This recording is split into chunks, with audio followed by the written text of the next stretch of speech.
Great. How are you? Good. Welcome to Past Our Bedtime. Woo! Yes, what are we going to talk about today, Cora?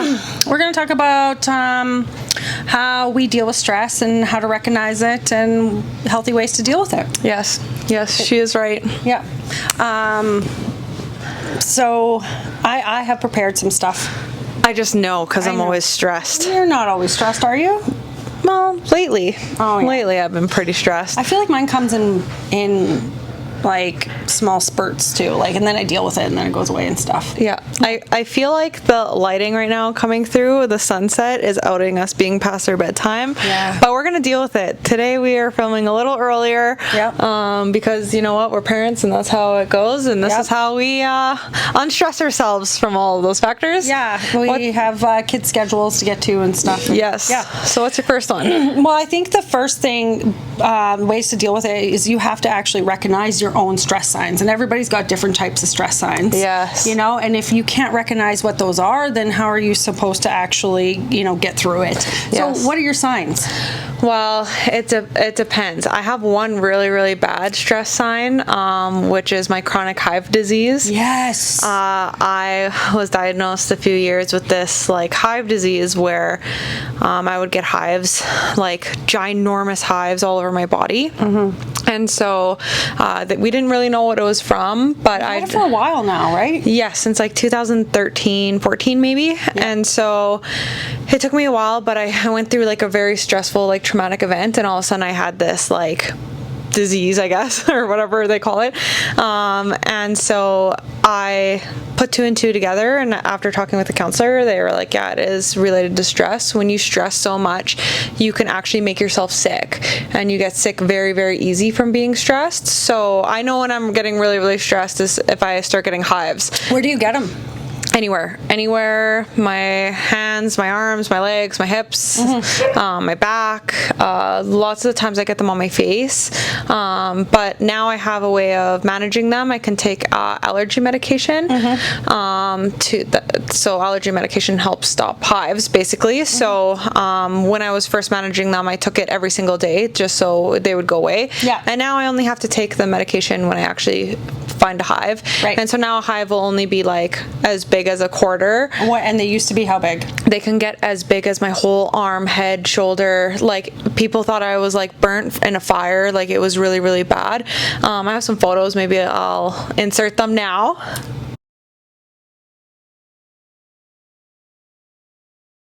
And yeah, so that's a physical sign of stress I have. But other than that, when I'm also stressed, I get irritated and grumpy or I feel some type of way, anxiety, maybe a little bit in my chest. Yeah. Yeah, but mostly I'm irritated. I'm stay away. What about you? So I have a few things. So I can either sleep a lot, more than usual. Yep. Or Same. not enough. Yeah. So it's one side of the spectrum or the other. Extreme. I have an unhealthy relationship with food, which stems from childhood trauma. Yeah. Which I've been dealing with. So I go to therapy, which is, I'll get into that. But so I can eat a lot or I can eat nothing. Yes. Oh my God, same. I didn't even really put those two together, but yeah, if I'm really feeling it, I'll just eat and eat and eat. Yeah. I don't really too much not eat. My unhealthy relationship is I eat too much. So my weight kind of fluctuates, and once I hit a certain weight, I'm oh my God, I can tell I'm getting depressed or sad, and then it'll kind of snap me out of it of being okay, now maybe I should eat a vegetable for the first time in this week. You know what I mean? Yeah. My stressor with food lately is I haven't been eating, and so it's different for different types of stress. I'm short with the kids or my partner, but I'm really good at recognizing this because immediately after I'm short with my kids, I feel so bad, and I apologize and explain to them look, it's not you. I never want them to think that they're the problem because they are never the problem. Yes, exactly. Yeah, and it's something that I also try really doing because you grow up with it, and then when you have your own kids, you just don't want them to go through it. So and we learn from our parents on what not to do. I feel yeah. that's those are our role models, what not to do. And then And one other thing is like I sit silence in the car. Like I won't have the radio on or I won't have any music on. And that's out of norm for me when I'm stressed. Yeah. Like I always have to have something playing, like a podcast or music or whatever. So when I'm stressed, I just sit in silence. Yeah. Well, sometimes like if I have a migraine from stress, I'm like no sound right now. But I wouldn't actually just do it out of stress. I usually like play some like depressed music or something. Cry it out. Yeah, crying it out. Speaking of ways to manage stress, I don't know if it's healthy, but crying it out is one for me. Oh, you gotta let the hurt out. I just let it all out. Yeah. And I just cried off, and then poor Brad. Do you cry out in the open? I cry in the shower. No, I cry in my bed. Oh, yeah, that's a good place. Because it's like comfy and I use a lot of Kleenex. Like I already use a lot of Kleenex on a normal day. Like you guys all probably know, my nose is constantly running. Yeah. So I use a lot of Kleenex. Like I could go through a whole Kleenex box on those stress days. But yeah, I feel like it does help me, and then also it makes me sleepy, so I finally sleep because I have a hard time sleeping when I'm stressed also. So you do not sleep when you're stressed, or do you do both? Like you sleep a lot or you sleep I can't fall asleep at night because I'm too stressed, and then once I fall asleep it's really hard for me to wake up because it's like what's the point? I don't want to be stressed again, you know what I mean? Yeah, I get that. Yeah, it's almost like a depressed state. Yes. But that's like... Yes, and I think right now, where I'm coming from, it's mostly like I just got off like a... Look at my nose going. I know, and you're making me touch my nose. Sorry. I just got out of like a super like messed up situation with a parental figure. And so, actually, you know what? I'm just going to say it. My mom is a straight narcissist. And so I've been trying to like deal with having that type of relationship in my life, reading and learning about narcissism, how to like heal from it. Just a lot of like love bombing and future faking. And what's a future fake? A future fake is like, I will do this for you, or we can go to counseling and we'll fix it, but then they never do. Like broken promises. Yeah, that's a kind of like future faking. Okay. And all that, and like basically them telling you that you're not good enough for someone or something, or in my case it was like telling me like I'm fat, or that I'm the reason why they want to kill themselves, or something like that. And so that was super stressful on me, and I actually started like getting panic attacks and all this stuff. So when Cora originally said this idea to me to do this, I was like, I feel like a phony because right now I can't figure out my stress. But since then, I have figured out my stress. So you know what? I'm glad we're doing this. It's hard to share things like this, and I think it's important to talk about that. Everybody goes through it. You know what I mean? And it's like you need to figure out what works for you to help heal. Like not everyone goes through what you're going through, but everybody goes through stress and hard things. And also, I have a really bad relationship with my mother too. So I also feel all the things that you're feeling. Yeah, and I've been reading this book, which you should definitely read once I'm done it. It's called "It's Not You," a guide to heal from narcissistic relationships, and it's the first book ever made that focuses on the person, like the victim basically, or the person receiving it. And it talks all about how when you have like a narcissistic parent, you can grow up and easily become in like narcissistic relationships with other people, which I've definitely gone through. I'm sure you've gone through, and just like how to heal from that and how to make boundaries if you don't want to completely cut that person off and all that stuff. And I think that has like really, really been helping me. Also, Brad's a very, very big help. But like literally, that's another way to unstress. Yeah, you know, wink, wink. Same. Not with Brad. With your husband. I didn't set boundaries. I just cut off all relationship. Yeah. So that's what I needed to do for me to grow as a human. Yeah, that's what I am trying to do right now. It's kind of hard because like for me, I like want to have a kid soon and all this stuff, and I know it's unhealthy for me to continue to go back in this relationship, but it's just hard. Absolutely. You know, it's your mom, and like there was a point, like there's points where, and that's the thing you have to understand is like there's lots of different truths to something. So you could see a photo of you and your mom, and you were smiling, you're happy in that moment, but also like there's another truth, like that same day that they could have said something to you that was hurtful, and you just have to accept all of it. Yes, there was good, but like there was so much bad or whatever. Absolutely. That you just have to choose yourself. Also, when I like say, oh yeah, I don't have a relationship with my mom or whatever, they're like, how could you? And I'm like, you don't know all the things that I have been through. That's a big thing in the book. It talks about how, like, you can have somebody there that is like dead to you now, but when somebody actually dies in your life, people are there for you and they're grieving with you and they're so sorry for you, and you go through this process of going to a funeral or whatever. But when something like that happens, just like you said, people don't understand it and make you feel bad for it, and then you start gaslighting yourself because you're like, did I do something wrong, blah blah, all the stuff. So that's a big one, is like, people are like, why are you doing that? Oh, it's good, I'm almost done, so I'll give it to you.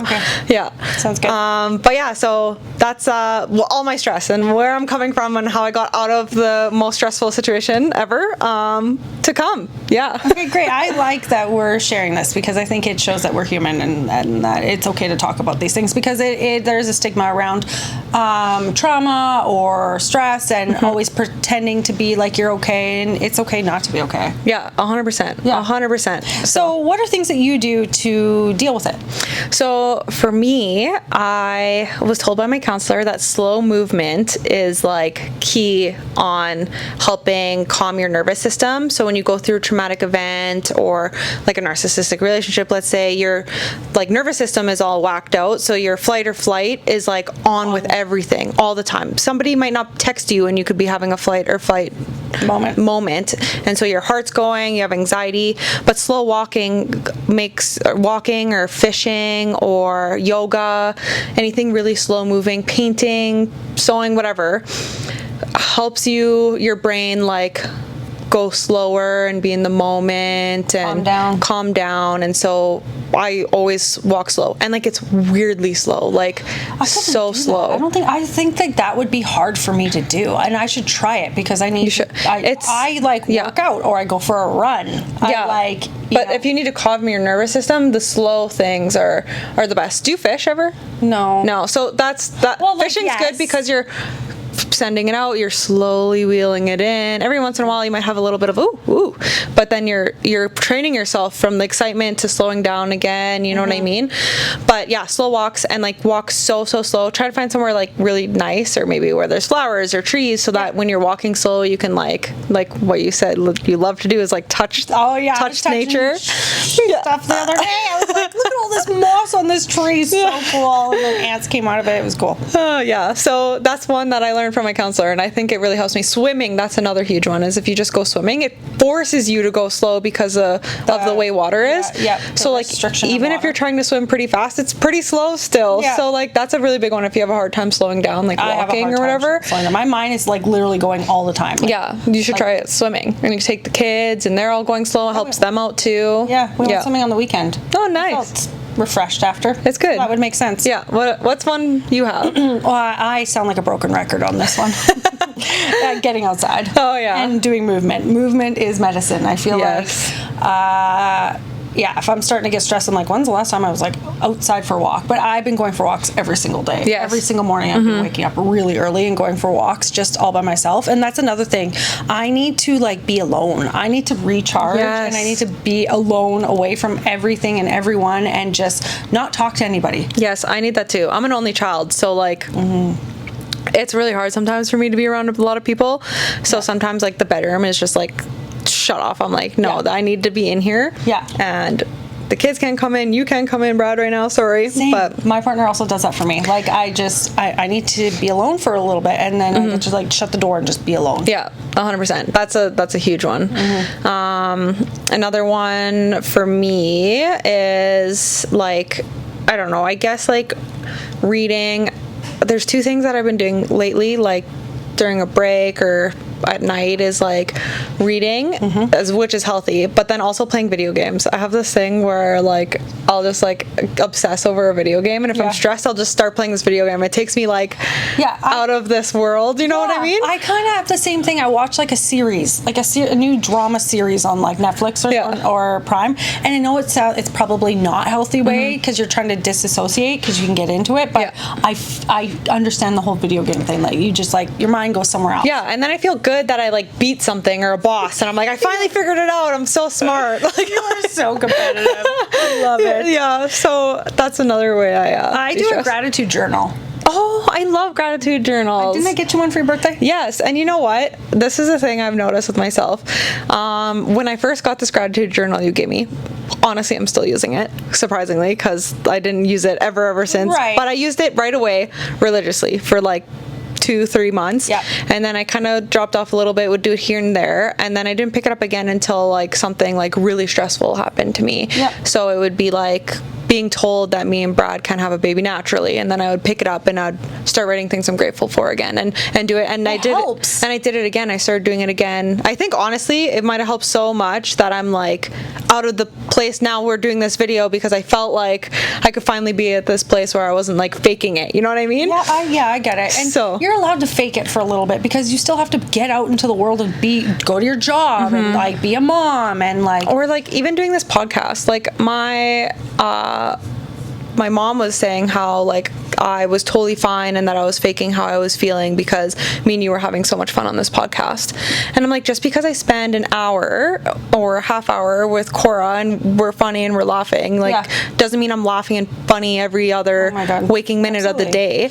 Absolutely, that's on my list. It's like a night out with my girlfriends or just being with my friends. Like, Yeah. because that can make you feel better about everything. Yeah, because snap you right out of it. Yeah. You're laughing, giggling, you're like, why do I think life is so hard? This is so much fun. Yeah, and then I leave or you leave and it's like, oh yeah, back to the stress. I know the last time you were over and we're like crying laughing and you left, I was like all giddy and I was like, I need to come down from this giddiness because nothing's around right now. You mean when we made the TikToks? Yeah, the TikToks. You should follow us on TikTok. It's at Past Our Bedtime. They're super hilarious. Oh god, that one is so embarrassing. Yeah, I love it. I love that one. I'm embarrassed of myself. I'm so cringy. And then also I posted one of your cringe to me being Canadian. Oh yeah. Did you see? That was the hardest time you've ever cringed at me in my life. It's so funny. Do you have another one? Let's see. Another one. Okay.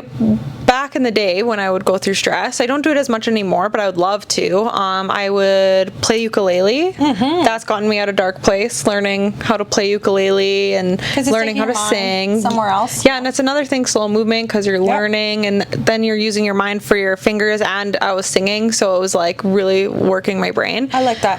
And then it felt good just to learn something on my own. Absolutely. You know? Yeah. That was one. And then I also used to paint a lot. I'd be like painting all the time, and I don't know how to really paint, but I would just get all messy and paint everything. And yeah, when my dad passed away, I like picked up a few paintbrushes. Welcome back. Okay, so this time we had a real big issue and I ran out of memory storage on my SD card, which meant I had to go back and delete a bunch of videos, and we both forgot what we were talking about. So we only have a few minutes to record, so we're just going to keep going. So I'm sorry if that was a good story and we're not continuing it, but we're going to move on to the last couple of things that help us de-stress, and Cora's going to go first. Therapy. I started therapy, like I've been kind of gone here and there, but I've really been faithfully going religiously for like the last year, maybe a little bit. And what's religiously to you? Like how often? At least once a month. Oh yeah, okay. Minimum. Yeah.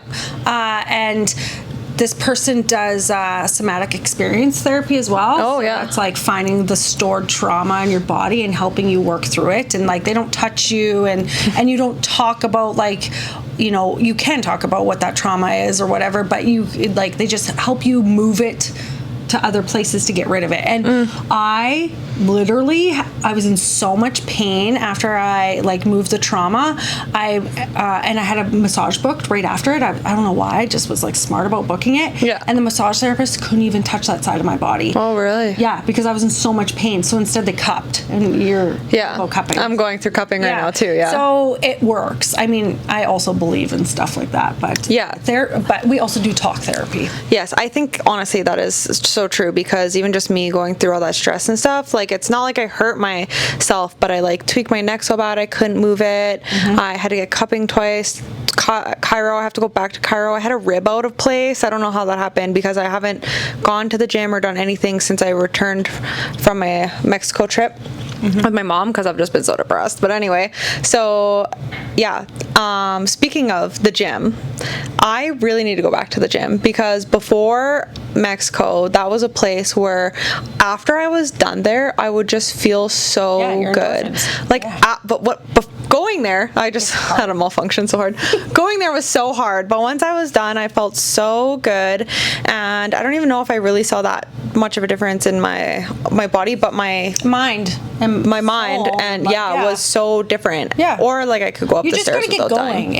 It's gonna take you a week, and you'll be back in the routine. It won't take you a long time. You just gotta go. I just have anxiety now about going back because everyone's gonna be like, where did you go? Or probably not, but I just feel like so many people, I was such a regular there that I knew everyone and everyone would just talk to me. And I needed a break. Yeah. Now I'm back. Yeah, oh my God, I'm so nervous, and I don't know why. I just got in my head because I was told every day for a week that I was fat, and now I'm like, do I want to go to the gym? I'm all nervous, but anyway, I know I need to go back because I know it's gonna make me feel better. Yep.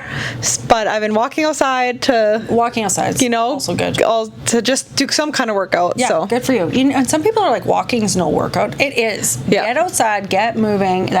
It's good for you. Walking is one of the best things for you. Love it. And then I have one more. I go to the movies alone. Yeah, I knew that about you. That's weird, but I love it for you. Yeah, it's a little bit weird in the beginning if you're not used to going to the movies alone, but I love it. Yeah, I couldn't go to the movies alone, but going with Brad would make me less stressed. Honestly, I'm not gonna lie. Brad is a person that can always make me feel less stressed. Sometimes he stresses me out, yes, but if I'm stressed, all I want to do is hang out with him, or play a board game with him, or do something with him. Play video games. Yeah, we love that. For a walk. Yeah, yeah, that's a huge de-stressor for me. He's literally my rock. I can't even believe I found someone so amazing, especially because I was with so many crazies. We should really do a podcast about all the losers. I would love to do a TikTok not that it's names, but I would love to do a TikTok that's what they did and I still stayed. Yeah. And go back and forth. God, I really want to do that one with you sometime. Maybe next time. We should. Yeah. Okay. It's good. That's it for me. So anyway, thank you for sharing, because I think it's important to talk about things, and it's hard to talk about things. Yes. Yeah. And if you guys need any support, there's people you can reach out to. We suggest therapists. If you want to ask us about some of the things we've learned or what we've went through, if you've gone through a similar situation, we're here. We'll listen and stay unstressed, because stress makes you sick and nobody wants to be sick. It's more than just a feeling. It physically makes you sick. Absolutely. And get diseases for the rest of your life. So, and we want you around. Yeah, for sure. You're our besties. All right. Well, let's cheers to that. Another episode of Past Our Bedtime. See you next time. Bye.